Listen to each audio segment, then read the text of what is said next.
Baruch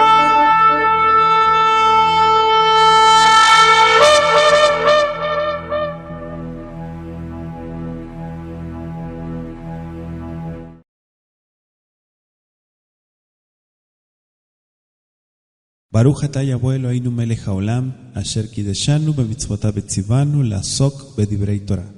Baruch atah Yahweh amelamed Torah lemo Israel, b'shem Yeshua HaMashiach. Bendito seas Yahweh, nuestro Elohim, Rey del Universo, que nos santificas con tus preceptos y nos ordenas ocuparnos del estudio de la Torah.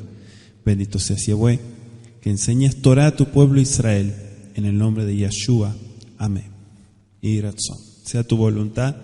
Damos gracias al Creador y vamos a ir en Mateo 24-29. Continuamos con el estudio para todos aquellos que se unen a esta propuesta de estudio de Matai desde el hebreo.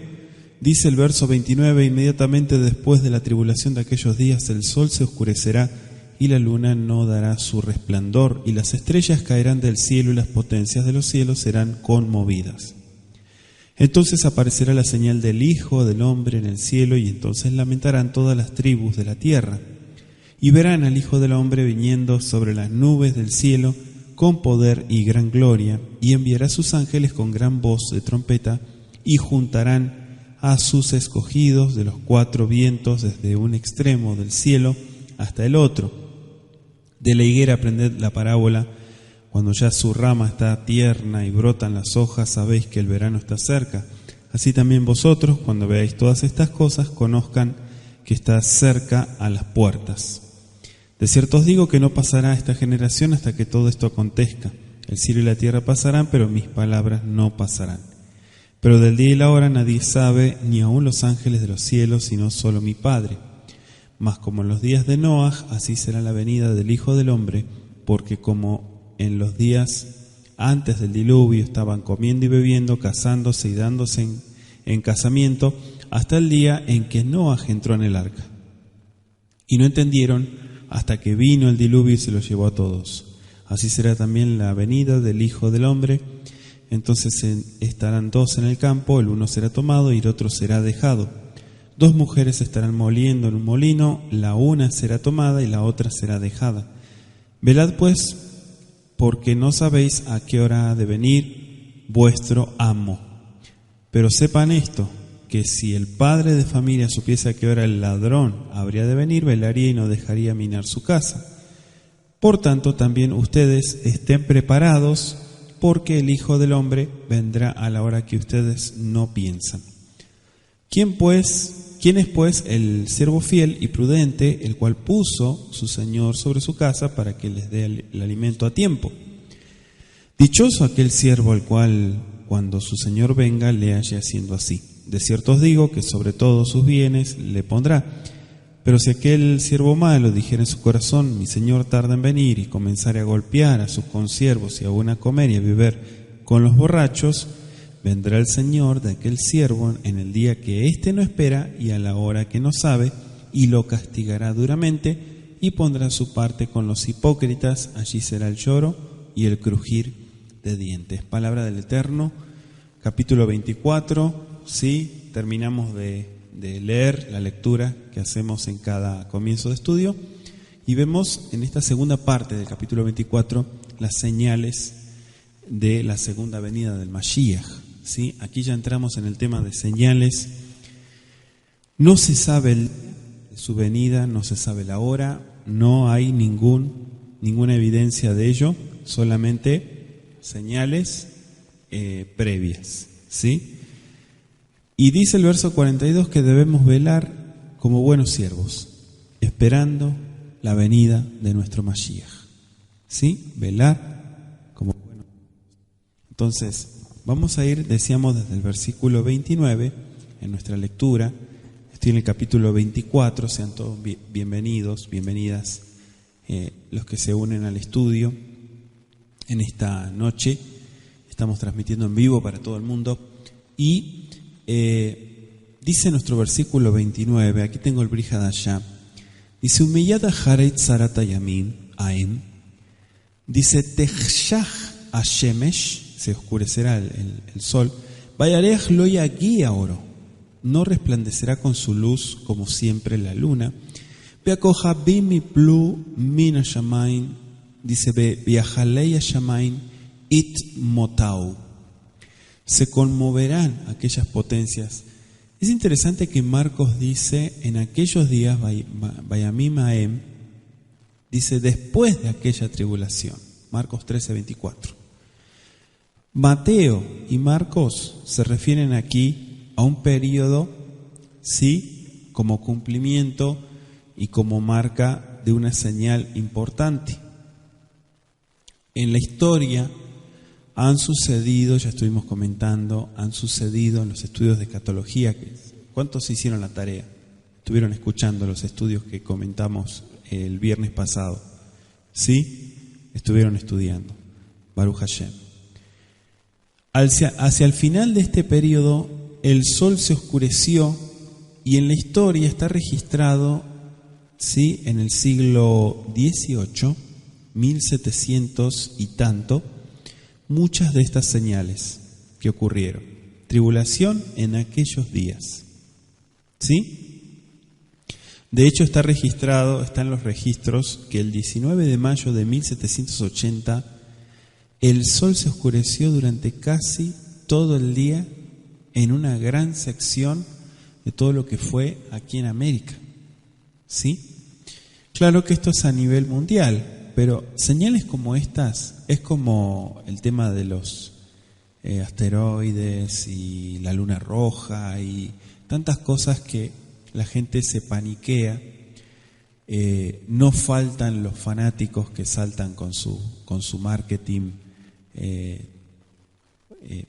falso, ¿sí?, porque esa es la palabra, y venden la idea de que ya es el fin, que ya se cumple la profecía de Joel y bla bla bla. El tema es que estas señales, y yo se lo he comentado a varias personas, estas señales siempre ocurrieron, siempre han sucedido señales fuertes en los cielos, como lo que está marcando aquí el versículo. El día oscuro, ¿sí?, así se fue llamado, y fue la primera de las señales en los cielos ordenada por el Eterno para indicar la inminencia del regreso de Yahshua. Dicen los historiadores que la noche del mismo día, 1780 decimos, la luz de la luna estuvo velada y así como lo había estado la luz del sol durante las horas del día. Ahora, no voy a decir que los historiadores estén afirmando que realmente fue esta señal que ya se cumplió, porque muchas de las señales y la profecía es abierta, ¿sí? Entonces yo lo que quiero decirles con esto es que hay muchas señales que en parte, si usted quiere, en parte ya se han cumplido, ¿sí? Con esto no quiero decir que Yahshua ya está a las puertas y que ya viene este mismo año, no. De mi boca jamás va a escuchar eso, jamás. ¿Por qué?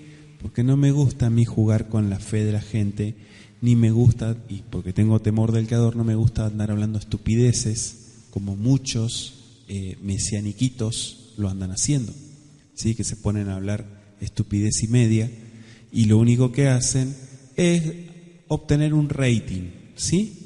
O sea, más gente que escuche sus tonterías cuando en realidad todo es propaganda, nada más. Pero hay que tener cuidado porque estamos hablando de la Biblia, estamos hablando de la palabra del Eterno, no estamos hablando de cuentos de camino, no estamos contando chistes, ¿sí? Entonces hay que tener respeto porque estamos hablando de un punto que Yahshua en realidad dijo señales, para que ustedes estén atentos, pero a la vez dijo, a ustedes no les corresponde saber el día y la hora, ¿sí? Ni siquiera los enviados, los malajim, saben el día y la hora. Entonces decíamos, en la historia se han cumplido parte de estas profecías. Las potencias de los cielos, decía el texto hebreo, ¿no? Bejayalei Shamain itmotau, serán conmovidas. Es decir, el sol, la luna, las estrellas. Esta conmoción de las potencias de los cielos, Bejayalei Shamain, no se refiere a los fenómenos descritos en la primera parte del versículo, sino a un tiempo futuro, cuando los cuerpos celestes se desquiciarán de su asiento, es decir, se conmoverán por la voz del Shaddai. Bendito sea. Esto ocurrirá cuando la voz del Eterno sacuda también la tierra, ¿sí?, al comienzo de la séptima plaga, que está registrada en Apocalipsis 16, versículos 17 al 20. Le dejo también Isaías 34:4. Entonces dice el versículo 30, 24:30, entonces aparecerá la señal del Hijo del Hombre en el cielo, y entonces lamentarán Kol HaMishpechot Ba'aretz, todas las familias de la tierra. Aquí dice esta versión las tribus, pero en el hebreo dice las familias. Y verán al Hijo del Hombre viniendo sobre las nubes del cielo con poder y gran gloria. Quiero hacer la aclaración. Cuando dice Mishpechot Haaretz en el texto hebreo de Mattai, no se está refiriendo a una familia en particular. Quiero que usted aclare esto, aclararlo, que usted haga también sus apuntes. Mishpechot en la Biblia es un término muy amplio. No se refiere a las tribus de Israel, ¿sí? Aquí no está hablando de que es algo secreto o que solamente los que son parte del pueblo se van a dar cuenta y el resto no. En realidad los pueblos, la traducción, la interpretación sería los pueblos de la tierra, es decir, las naciones de la tierra sería en un lenguaje actual. Sí, los países, si usted quiere, a eso se refiere. En ese entonces, Mattai utilizaba este lenguaje. Aparecerá la señal. ¿Cuál señal? Dice Ben Adam Bashamay, la señal del Hijo del Hombre en los cielos. ¿Sí? Entonces, esta señal, Ot, significa evidencia, señal, que distinguirá el retorno del Mashiach de todos los engaños, de los falsos mesías, decíamos la vez pasada, y volverá a esta tierra. ¿Sí? Volverá porque ya vino. El término Ben Adam, le dejo algunos versículos, Daniel 7:13, Marcos 2:10. Esta expresión también aparece en mucha literatura judía, el libro de Enoch, por ejemplo, pero también es un término que se refiere como quien dice al mortal, es decir, el que tiene apariencia como de ser humano, ¿sí? Porque se va a manifestar de esa manera. Ben Adam, ¿sí? La palabra Adam significa humano. Adam se llamó el primer humano. Muchos lo traducen como hombre. La palabra hombre es Ish. Pero en muchos diccionarios bíblicos llegaron a traducir a Adam como hombre. Pero ahí viene la confusión. En realidad Adam, a diferencia de Ish, Ish tiene que ver con el género masculino. Sin embargo, es decir, un varón, hombre.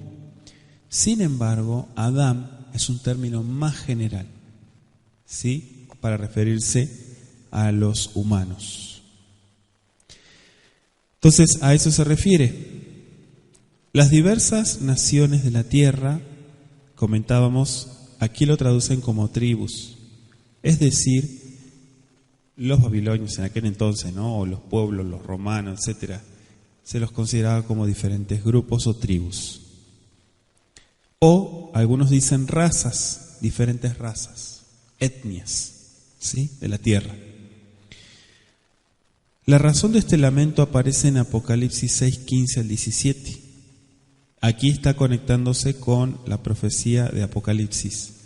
En las nubes del cielo, Hechos 1, versos 9 al 11, y Primera de Tesalonicenses lo corroboramos con las palabras de Shaul, capítulo 4, versos 16 al 17. ¿Cómo? Con gran poder y gran gloria, así está escrito en el Pasuk Lamed, que sería el versículo 30. ¿Sí? Dice, Vikvura Behavot Rav. Vikvura significa con gran poder, Behavot Rav, y con gran esplendor. Havot significa gloria o esplendor. ¿Sí? Verso 31. ¿Qué dice el verso 31? Y enviará a sus ángeles con gran voz de trompeta y juntarán a sus escogidos de los cuatro vientos desde un extremo del cielo hasta el otro. Es apropiado que los ángeles que han socorrido a quienes han llegado a ser herederos de la salvación, como dice Hebreos 1:14, participen también en los acontecimientos de este día señalado y oculto a la vez en la Biblia.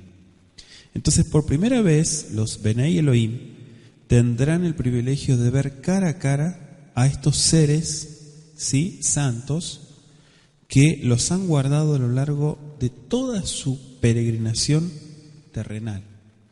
Es decir, muchos tuvimos la oportunidad, me incluyo, tuvimos la oportunidad de ver con nuestros ojos físicos ángeles, con permiso del Eterno, ¿sí? A mí me sucedió hace muchos años, ¿sí? Fue cuando tenía 2 años nomás en la fe, me sucedió, a mi esposa también. Hay gente que nunca los ha visto, o hay gente que no ha visto nada, ¿sí? Es decir, que los ojos espirituales nunca fueron abiertos, pero no es que esté mal, eso solamente es la voluntad del Creador. Y muchas cosas suceden con propósitos. A veces también el Eterno nos prepara en ciertas áreas. Pero podremos ver realmente cara a cara a esos seres que el Eterno envía. Aparece la palabra trompeta. Cuando Yahshua venga, ese gran shofar llamará de sus tumbas a todos los que han dormido con Yahshua. Lo dice 1 Tesalonicenses 4:16 y 1 Corintios 15:52. ¿Sí? Estamos conectándonos con todo lo que tiene que ver con el Brit Hadashah para no salir de contexto y no dar otro tipo de explicación errando, ¿sí?, a estos acontecimientos, que es algo bastante delicado a la vez. ¿Por qué dice sus escogidos? Bueno, estos son los que el Eterno ha escogido para formar su reino, porque ellos le han escogido a Él en primer lugar. No lo pusieron en último lugar. Dice Malaquías 3:17, la profecía, dice el Creador, bendito sea su nombre, hablando a través del profeta, y serán para mí, ¿quiénes? Los escogidos, que habla Mateo, serán para mí un especial tesoro, así ha dicho Yahweh Sebaot, en el día en que yo actúe. Malaquías 3:17. Mire qué increíble, qué tremendo lo que está diciendo acá la Escritura. Los que han dormido, quiere decir los que ya no murieron, ¿sí?, físicamente hablando, con Yahshua se levantarán para unirse con los que están vivos y juntos se encontrarán con el Eterno en el aire. Dice 1 Tesalonicenses 4:16 y 17. Juan 11:24 y 26 también lo corrobora. Los 4 vientos, o Me'arba Kanfot, quiere decir todas las direcciones, ¿sí? En todo, norte, sur, este, oeste. A eso se refiere. Es interesante notar que en una de las Shemonesre, ¿sí? Shemonesre se llama, que Shemonesre significa 18, pero completo se le conoce como el Shemonesre Berajot, que es en la liturgia judía. El Shemonesre es un conjunto de Berajot, de bendiciones, que son 18. De hecho se titula así, las 18 bendiciones. La liturgia que se hace del Shemonesre en la sinagoga, hay una plegaria para que el Eterno reúna junto así a los esparcidos entre las naciones y junte a nuestros dispersos desde los extremos de la tierra. En el Shemonesre, esta es una de las Berajot, que está conectándose con esto que estamos hablando. Dice un extremo del cielo. El cielo al cual hace referencia aquí no es la morada del Eterno y de los ángeles, sino la atmósfera que rodea la tierra. Nosotros le conocemos desde acá abajo, cuando miramos hacia arriba, le conocemos como Raquía. Raquía es el primer cielo, ¿sí? Es lo que podemos o alcanzamos a ver desde acá abajo, ¿sí? Cuando uno sube, asciende muchísimo, son diferentes capas, ¿verdad? Pero lo primero que vemos se llama Raquía. Muchos lo traducen como el firmamento, pero podríamos decir que es el primer cielo, es decir, lo que está más cercano a la tierra, ¿sí? Entonces a eso se está refiriendo acá en el texto hebreo. Una expresión describe a toda la tierra, puesto que la tierra está bajo los cielos atmosféricos.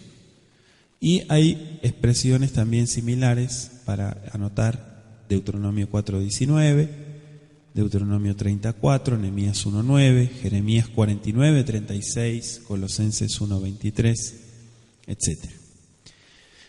Verso 32. De la higuera aprendan este mayal, cuando ya su rama está tierna y brotan las hojas, sepan que el verano está cerca. ¿Sí? Un proverbio, es decir, una expresión, un modismo, una expresión idiomática. Los brotes de la higuera eran señal segura de que se aproximaba la temporada más cálida.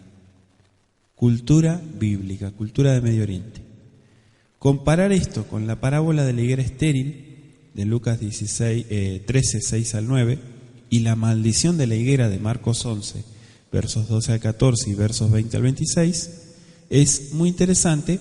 ¿Por qué? Porque esta breve parábola es en realidad una ilustración tomada de la naturaleza y era especialmente significativa para todos los habitantes de Israel y de todo lo que es la región de Medio Oriente, donde abundaban, si usted investiga, abundaban las higueras, cantidad de higos.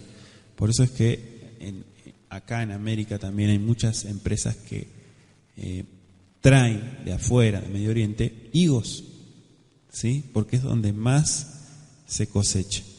Verso 33 dice: así también ustedes, cuando vean todas estas cosas, conozcan que está cerca, es decir, a las puertas. Cuando vean, dice aquí como una señal, y se hace resaltar el reconocimiento personal de las señales, pero también la comprensión de su importancia. Los creyentes en Yeshua debemos distinguir entre grandes señales y prodigios de los falsos profetas y lo que realmente son verdaderas señales mencionadas por Yeshua. Tenemos que distinguir entre aquellas cosas que Yeshua predijo que señalaría en el principio de dolores, como explicábamos la semana pasada, cuando el fin aún no sería, y las señales que indicarían que el regreso de Yeshua ya está a las puertas, ¿sí? Entonces, por eso yo le decía hace un rato, cuidado con lo que usted anda escuchando, ¿sí? No sea emocionalista, no se deje llevar, porque habla con mucha convicción y realmente me conmueve lo que dice. No se deje llevar por las palabras. Abra la Biblia, estudie, compare, analice, investigue, no se quede cruzado de brazos, no diga amén a la ligera, ¿sí? Acá hay muchas cosas para investigar. Todas estas cosas, Kola el Aldebarim, aquí se incluye la señal del Ben Adán, del verso 30, porque cuando ésta sea visible, Yeshua ya está viniendo sobre las nubes, dice la profecía, y no estará más a las puertas. Entonces las palabras estas cosas se refieren más bien a las señales del verso 29, pero también incluyen otros acontecimientos, es decir, otras señales que Yeshua dijo que debían de ocurrir antes del fin. La lista completa de estas señales aparece en Marcos 13 y en Lucas 21. ¿Sí? Ahí está la lista completa, si quieren apuntarlo.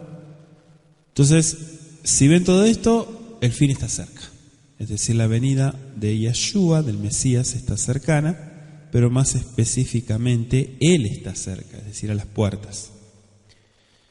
¿Cuál es el próximo paso? Será trasponer el umbral. ¿Sí? Bendito sea su nombre. Verso 34. Seguimos avanzando. De cierto les digo que no pasará esta generación hasta que todo esto acontezca. Por lo general se ha pensado que la palabra esta generación, el capítulo 23, 36, se refiere a la generación de los apóstoles, pero Yeshua en realidad en repetidas ocasiones empleó la expresión esta generación para designar a la gente de ese periodo.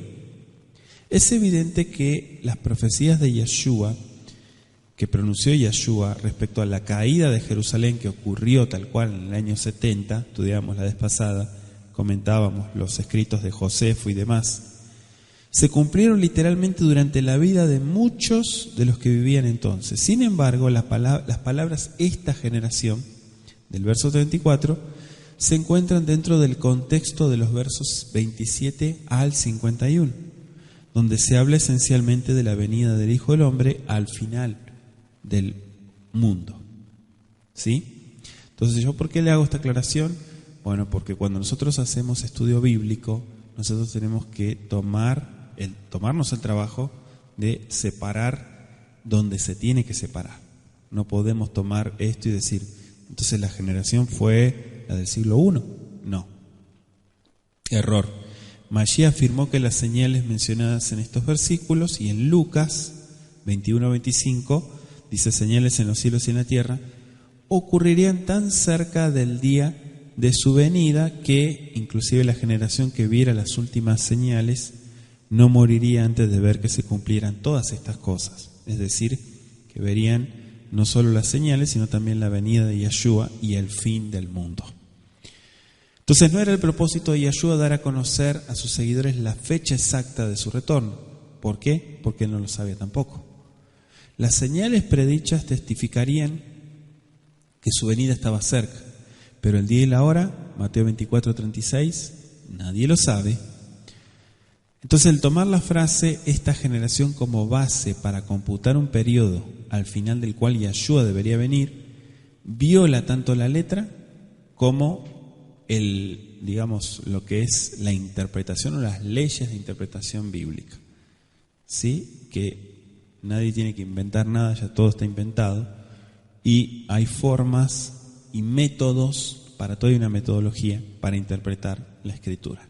Entonces, el cielo y la tierra, esta expresión bíblica bastante común, ¿verdad? Se refiere a los cielos atmosféricos y al globo terrestre.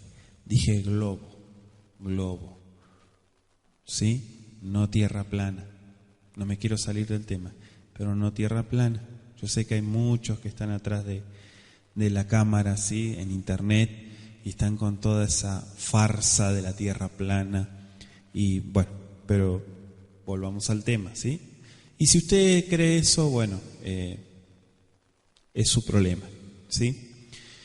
Pero bueno, la Escritura, la evidencia, todo siempre ha hablado de que la tierra es redonda, que es un globo, ¿sí? Entonces, hay tantas cosas que la misma profecía de Mateo 24 se está cumpliendo delante de nuestras narices. Mucha gente está siendo engañada. Están usando la Biblia para engañar. Están usando la Biblia para sembrar mentira en muchos corazones. Es increíble la cantidad, las masas de gente que están cayendo en toda esa basura de interpretación. Solamente pedimos al Eterno que Él nos ayude, que nos guarde, que nos proteja para seguir aprendiendo cada día, humildemente lo digo, y que el Todopoderoso guarde nuestro corazón. El día y la hora, nadie lo sabe. Ahora, el cielo y la tierra pasarán. Esto no significa que el planeta Tierra dejará de existir, hago la aclaración, sino más bien que los cielos atmosféricos y la superficie de la Tierra van a sufrir cambios fundamentales. En Isaías 34:4 y 2 de Pedro 3, versos 7 al 13, está profetizado y se describe un proceso mediante el cual se van a efectuar, es decir, cómo va a suceder, qué es lo que va a ocurrir. Bueno, ahí hay un dato bíblico para aquellos que les gusta investigar, buscar. Pero fíjese que hace la comparación con mis palabras. ¿Sí? Aún la política de los más encumbrados personajes de la tierra puede cambiar, pero los principios divinos quedan firmes para siempre, porque el Eterno no cambia. Malaquías 3:6. En este versículo Yeshua hace resaltar la certeza de lo que ha revelado respecto del futuro, especialmente con referencia a su regreso y el fin del mundo. El día y la hora, nadie lo sabe, ni aun los ángeles. Esto se entiende que el día de su venida y del fin de todo, nadie lo sabe ni nadie lo sabrá. Quienes se sientan tentados a calcular precisamente cuántos años pueden faltar hasta la venida del Mashiach, harían bien en considerar el consejo que se presenta aquí, como también en Hechos 1:7.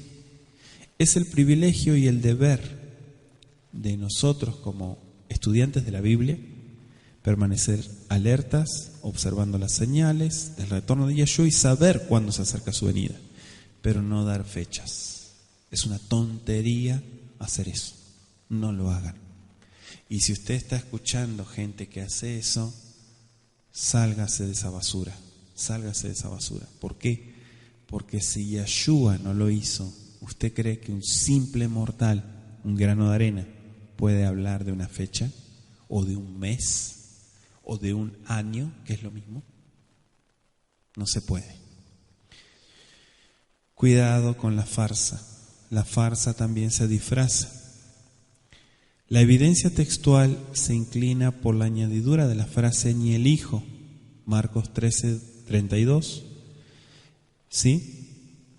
Se ha entendido que esto significa que como hombre, cuando estuvo en la tierra, Yeshua, ¿sí?, limitó en forma voluntaria su conocimiento y su poder para estar en armonía con las capacidades de los seres humanos, a fin de que su propia vida perfecta fuera un ejemplo de cómo deberíamos vivir, y que su servicio que brindó Yeshua, bendito sea su nombre, pudiera ser un modelo al cual pudiéramos seguir, ayudados por la misma conducción y la misma ayuda de Elohim, ¿sí?, que tuvo con él, la presencia divina que estuvo con él, que lo dirigió en todo.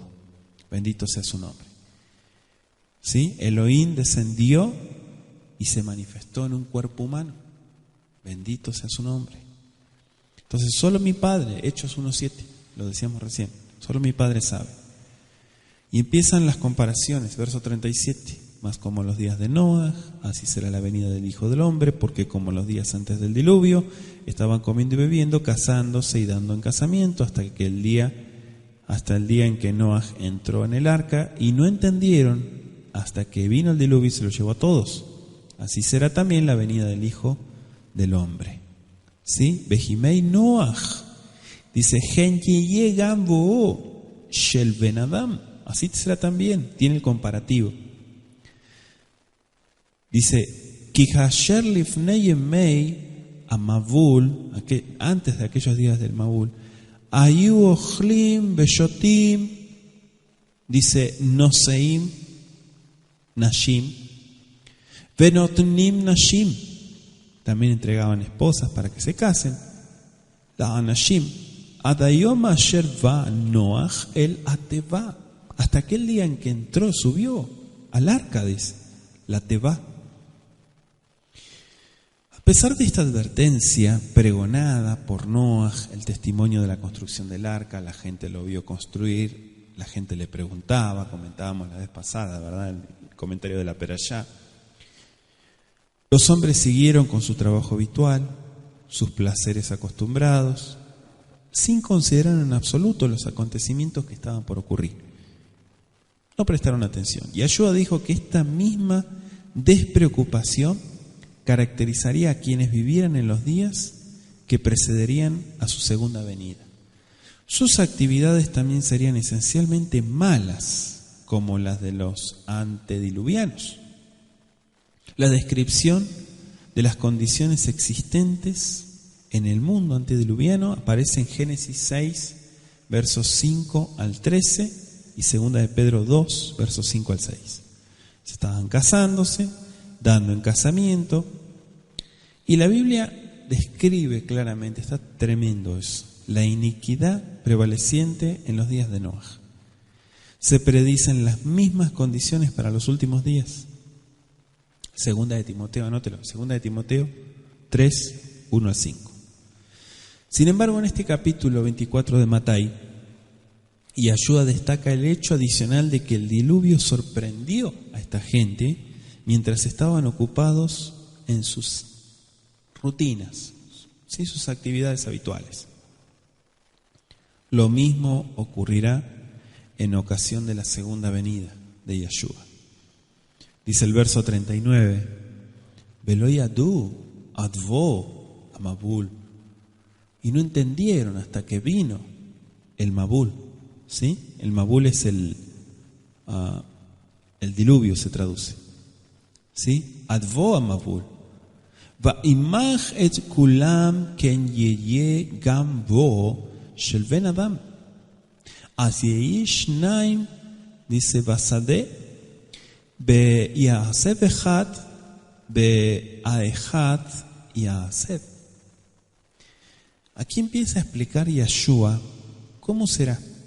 Primero dice que no se darán cuenta, porque muchos estarán ocupados con sus asuntos. Por espacio de 120 años, Noaj había advertido a la gente que vendría el Mabul. Habían tenido la oportunidad de saber o de entender, pero bien habían preferido no creer. Es decir, se enfrascaron en la oscuridad de su incredulidad. Oseas 4:6. Y se lo llevó, dice. Ahora dice el versículo 40, leía yo en el hebreo, estarán dos en el campo, el uno será tomado y el otro será dejado. Inclusive el verso 41 dice, dos mujeres estarán moliendo en un molino, una será tomada y la otra será dejada. 40 y 41. Es probable que aquí se aluda a los agricultores. Será tomado, el campo, basadé. ¿Sí? El verbo es tomar o recibir para sí mismo. De hecho, en el papiro, en hebreo, se emplea este vocablo para referirse a recibir cosas que le pertenecen a uno. También se lo emplea para expresar que Yeshua tomó consigo a Kefa, Jacob y Yohanan para ascender con él al monte de la transfiguración, ¿se acuerdan? En Colosenses 4:17 se le emplea el verbo hebreo para referirse a un servicio que recibe, sí, la transfiguración, digamos, cuando Yeshua lo explicó, ¿no? Pero viene acá la comisión también para anunciar, es decir, testificar o dar a conocer algo que sí te compromete.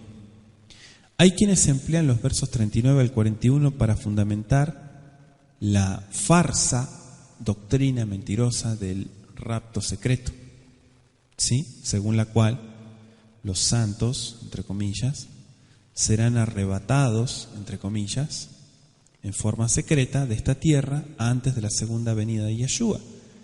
Sin embargo, esta enseñanza no se encuentra en ningún pasaje bíblico.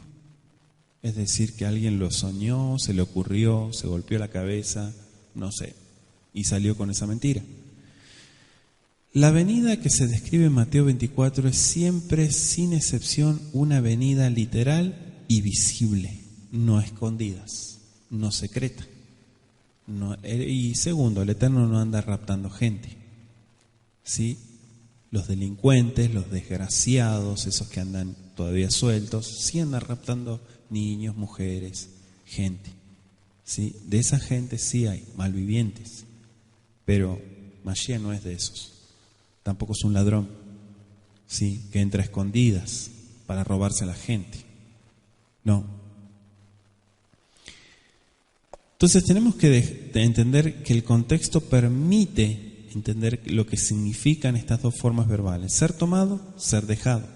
Los que son dejados son siervos malos, quienes en vez de seguir con sus actividades habituales, después de un supuesto rapto secreto, ¿sí?, son castigados duramente y relegados a la suerte que les toca junto con los hipócritas.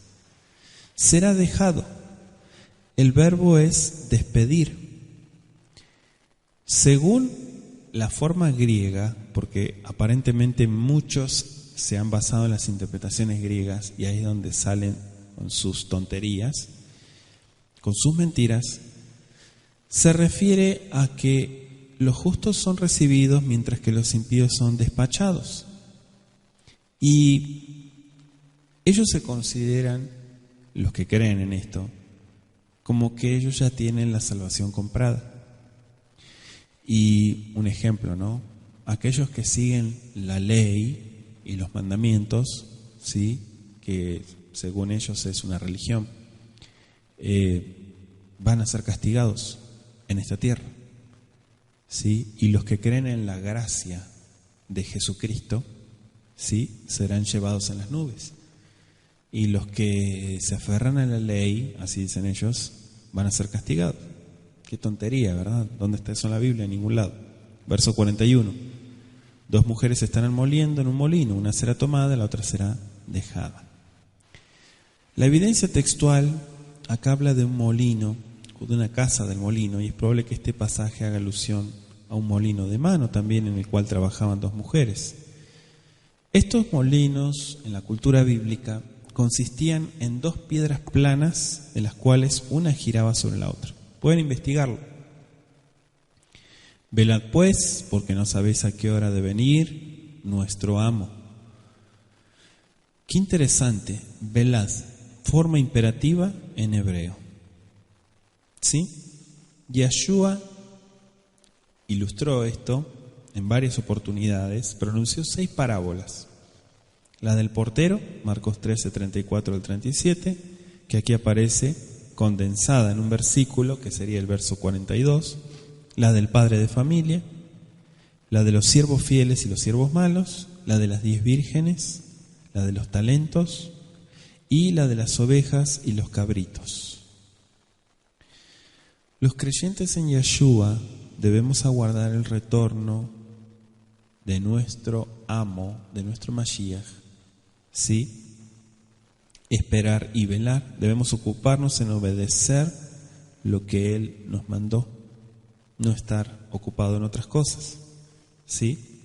Cuando digo otras cosas, no estoy diciendo de que no podemos hacer nuestras actividades personales como personas, sino me refiero en cuanto a la fe, es decir, hacer nuestro trabajo o evidenciar lo que decimos que creemos.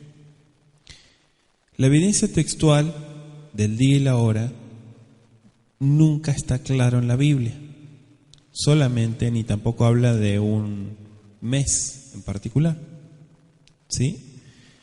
Sepan esto, que si el padre de familia supiese a qué hora el ladrón habría de venir, velaría y no dejaría minar su casa. ¿A qué hora del día? Quiere decir, el día quiero que usted lo tome como toda la existencia de la vida misma, ¿sí? No está hablando de un día, 24 horas.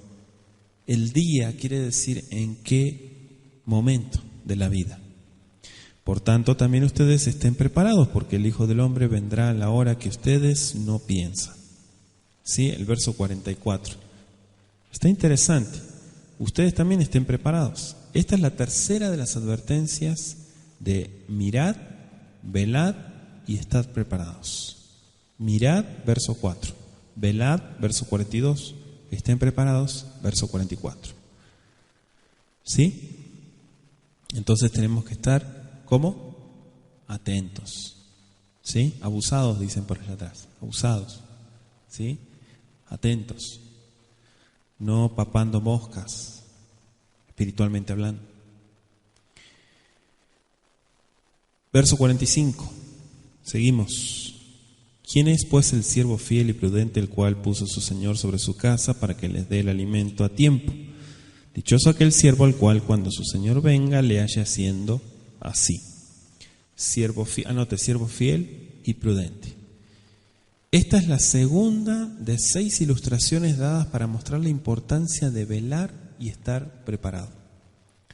Dice sobre su casa. O sea, esta parábola se aplica especialmente a los dirigentes, ¿sí? A los que estamos al frente, me hago cargo, ¿sí? Los que estamos al frente y que estamos aconsejando espiritualmente a muchas personas, no solo aquí, sino a través de internet, ¿sí? Que tenemos el peso de esa responsabilidad. Me imagino que hay algunos más que también tienen esa labor, que están viéndonos a través de internet. Tenemos la responsabilidad, especialmente con los de la familia de la fe. Gálatas 6:10, Efesios 2:19. ¿Sí? ¿Cuál es nuestro deber? Dar testimonio, enseñar, instruir, ¿sí? Llevar por el camino de la verdad, no de la hipocresía o de la mentira. ¿Sí? Mi trabajo es decirle las cosas como son, no andar con cuentos. A mí me parece no existe acá. Aquí el que gobierna es Yeshua, su palabra. Entonces nosotros simplemente todos somos iguales acá delante del Eterno. Todos somos iguales, todos estamos en la misma, somos estudiantes de la Biblia y todos estamos preocupándonos por crecer en este caminar. ¿Sí? Siervo fiel y prudente. sobre su casa, es decir, los que están a su cargo. Amén. ¿Cuál es el deber de un pastor? Alimentar, ¿verdad? Alimentar. Pastorear es alimentar. Es corregir, pero también es alimentar. Es decir, que si algo está mal, tiene que venir una corrección con la instrucción. Amén. Kadosh Baruj Hu pedirá que se le rinda cuenta a cada líder espiritual. ¿Sí? Pero lo que el Eterno haya, quiero hacer esta aclaración, lo que el Eterno haya puesto en mis labios, para todos los que escuchan, no solamente en vivo, sino retransmisión o grabaciones, todo lo que el Eterno haya puesto en mis labios y llegó a su vida, es su responsabilidad, no es mi responsabilidad. Si usted no hizo nada, si usted le entró por acá y le salió por acá, si no se hizo cargo, es su problema, es su responsabilidad. Y yo estoy libre de eso. ¿Se entiende? Esto es lo que el Eterno pone en nuestras manos y entregamos. Hacemos el trabajo de preparar este manjar, esta mesa, este alimento. Y quiero compartir, quiero que usted se saboree conmigo, que pueda disfrutar este platillo. ¿Lo está disfrutando? ¿Está rico? ¿Quiere un poquito de agua para bajarlo? Entonces tenemos que disfrutar este platillo. Pero quiero que sepa que usted es responsable de lo que come. Yo no soy responsable de las necedades que la gente cometa o de las cosas que la gente no se haga cargo y tome malas decisiones. Un mal común en los creyentes es que hacen cargo a los líderes de sus tonterías, de sus malas decisiones. Y eso no es correcto. Hago la aclaración. Dichoso aquel que actúa de esta manera. Esa es la bendición. Ashrei. Verso 47. De cierto le digo que sobre todos sus bienes le pondrá. Pero si aquel siervo malo dijera en su corazón: mi señor tarda en venir, y comenzara a golpear a sus consiervos y aún a comer y a beber con los borrachos, vendrá el señor de aquel siervo en aquel día, que éste no espera porque no sabe, y a la hora que no sabe, y lo castigará duramente. ¿Sí? Le dará duro. Verso 47. Todos sus bienes. Es decir, le confiará mayores responsabilidades. Si somos fieles en lo básico, el Eterno nos va añadiendo más responsabilidad. Como los trabajos, ¿verdad? ¿A cuántos lo ascendieron en su trabajo? ¿Sí? ¿No lo ascendieron? ¿A cuántos? Los que están en internet. ¿Cuántos ascendieron en su trabajo? ¿O pasaron 20 años y siguen haciendo el mismo trabajo? ¿Verdad que no? Vamos buscando crecer. Esto es parte de nosotros como humanos. Buscamos estar mejor, buscamos crecer. ¿Sí? ¿Qué pasó con el caso de Yosef en la casa de Potifar? Génesis 39, versos 3 al 6. ¿Sí? ¿Se acuerdan el relato? Entonces yo le estoy hablando de la Biblia, no le estoy contando algo que me dijeron. Le estoy hablando de lo que dice la Escritura. Si este siervo malo dijera en su corazón, quizá no admita abiertamente que cree que su Señor se ha demorado, pero su modo de vida lo traiciona.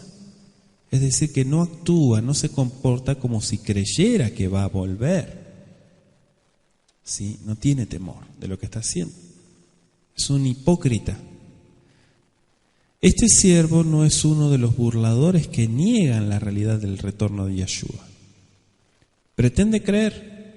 En verdad, ha aceptado la responsabilidad de brindar el alimento espiritual a los miembros, a fin de ayudarlos a que se preparen para el retorno de su Mashiach. Pero a sus palabras le falta convicción, no tiene fervor. Su vida y su obra proclaman que no cree de veras que su Mashiach va a regresar. En momentos de crisis no se pone entre los muertos y los vivos. No insta a tiempo y fuera de tiempo, ni redarguye, no reprende, no exhorta a nadie. Más bien adapta su mensaje a los que tienen comezón de oír. Olvida que el mensaje de la segunda venida de Yeshua tiene por objeto arrancar a los hombres de su interés absorbente de las cosas mundanas. ¿Sí? Aquí venimos todos a estudiar la Escritura. ¿Cuántos dicen amén? ¿Sí? ¿O venimos a hablar otras cosas? ¿Verdad que no? Si usted quiere hablar otras cosas, hay otros tiempos para hablar otras cosas. Pero tristemente, déjeme decirle que estamos viviendo tiempos donde no estamos para perderlo. ¿Sí? ¿A quién quiere perder el tiempo? Hablando bobería y media. ¿Quién quiere? Nadie, ¿verdad? Yo tampoco. Dice, se desespera, se impacienta, empieza a golpear a sus consiervos. ¿Sí?